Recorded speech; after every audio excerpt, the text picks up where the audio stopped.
Pernah gak sih kalian lagi santai scrolling media sosial, terus tiba-tiba lihat teman kalian liburan ke tempat keren? Atau ada yang baru dapat kerjaan impian? Terus di dalam hati ada perasaan kayak, wah keren banget, tapi hidup gue kok gini-gini aja ya? Perasaan membandingkan diri, rasa insecure, atau bahkan cemas melihat pencapaian orang lain itu kayaknya udah jadi makanan sehari-hari kita di era digital ini. Nah, semua perasaan itu sebenarnya berakar pada satu hal yang fundamental, yaitu konsep diri atau self-concept. Di video kali ini, kita akan bedah tuntas apa itu konsep diri. Kenapa di zaman sekarang gampang banget goyah. Dan yang paling penting, gimana cara membangun konsep diri yang sehat dan kuat biar kita nggak gampang oleng sama validasi orang lain. Tonton sampai habis ya, karena ini penting banget buat kesehatan mental kita. Jadi, apa sih sebenarnya konsep diri itu? Gampangnya, konsep diri itu adalah jawaban dari pertanyaan siapakah aku? Ini adalah keseluruhan paket pandangan, keyakinan, dan perasaan kita terhadap diri kita sendiri. Seorang sosiologi bernama Charles Cooley punya istilah keren, looking glass self atau cermin diri. Artinya, kita sering membentuk citra diri kita dari pantulan yang kita lihat dari orang lain.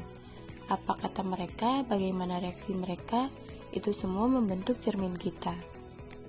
Nah, konsep diri ini punya dua komponen penting. Yang pertama, citra diri atau self-image. Ini adalah gambaran tentang diri kita. Misalnya, saya seorang mahasiswa, atau saya seorang yang kreatif, atau juga saya punya badan yang tinggi. Kedua, harga diri atau self-esteem. Ini adalah perasaan kita terhadap citra diri itu. Seberapa besar kita menghargai diri kita, apakah kita bangga atau malah merasa kurang? Jadi, konsep diri bukan cuma apa yang kita lihat, tapi juga gimana perasaan kita tentang apa yang kita lihat. Nah, kalau dulu cermin diri kita mungkin hanya keluarga atau teman dekat. Sekarang cermin kita jadi jauh lebih besar dan rumit. Yang pertama ada media sosial. Masalahnya media sosial itu bukan cermin biasa. Ya seperti funhouse mirror atau cermin di rumah hantu yang membuat pantulan jadi aneh. Kadang lebih tinggi, lebih kurus, atau lebih keren dari aslinya. Semua orang menampilkan versi terbaiknya dari hidup mereka. Akibatnya, kita jadi membandingkan belakang punggung hidup kita yang berantakan dengan panggung utama hidup orang lain yang sudah diedit dan dikurasi. Ini yang bikin konsep diri kita jadi gampang goyah dan kita jadi haus validasi dari likes atau komen. Dari semua pengaruh itu, konsep diri kita bisa terbagi jadi dua kutub, yaitu positif dan negatif. Coba kita cek, kita lebih sering ada di tim mana? Tim konsep diri positif. Kalau dikritik, mereka dengar, ambil yang baik, dan gak langsung baper. Mereka tahu kritik itu bukan serangan personal. Kalau gagal, mereka lihat itu sebagai pelajaran, bukan akhir dari dunia. Mereka yakin bisa memperbaiki diri. Lalu kalau lihat orang lain sukses, mereka ikut senang dan bisa terinspirasi, bukan merasa tersaingi. Tim konsep diri negatif. Kalau dikritik, sensitif banget, gampang tersinggung, dan merasa diserang. Kalau gagal, langsung pesimis dan merasa emang dia gak berguna. Terus kalau lihat orang lain sukses, cenderung iri dan merasa tidak disenangi. Gak apa-apa kalau kita masih sering ada di tim negatif. Kabar baiknya, konsep diri itu bukan bawaan lahir. Ia bisa dilatih dan diubah. Oke, ini bagian intinya. Gimana caranya membangun konsep diri yang lebih sehat? Saya rangkum jadi 3 langkah praktis. Ada alat psikologi keren namanya jendela Johari. Bayangin diri kita punya 4 jendela. Yang pertama, jendela terbuka.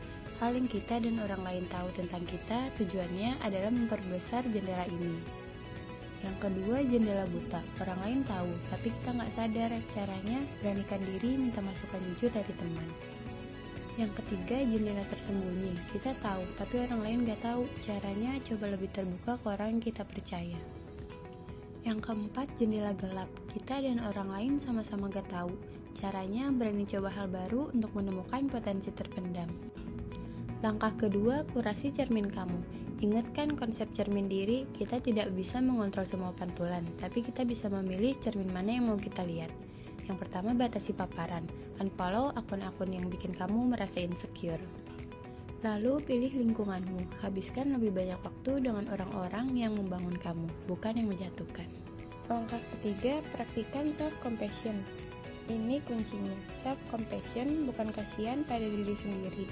Ini adalah memperlakukan diri kita dengan kebaikan yang sama seperti kita memperlakukan seorang teman baik.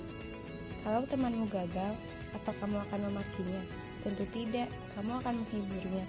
Lakukan hal yang sama untuk dirimu sendiri. Jadi kesimpulannya, konsep diri kita adalah narasi yang kita tulis sendiri tentang siapa diri kita. Di era digital ini sangat mudah untuk membiarkan orang lain atau algoritma media sosial yang menulis narasi itu untuk kita. Value atau nilai penting yang ingin saya sampaikan sesuai tugas ujian akhir semester ini adalah kendali atas narasi hidupmu ada di tanganmu sendiri. Membangun konsep diri yang sehat adalah sebuah perjalanan, bukan tujuan akhir. Ini adalah tentang memilih untuk melihat diri kita dengan lebih jujur, adil, dan penuh kasih sayang setiap harinya. Perjalanan ini dimulai dari kesadaran. Semoga setelah nonton video ini kita semua jadi lebih sadar dan termotivasi untuk menulis cerita terbaik tentang diri kita masing-masing. Terima kasih banyak sudah menonton. Sampai jumpa di video selanjutnya.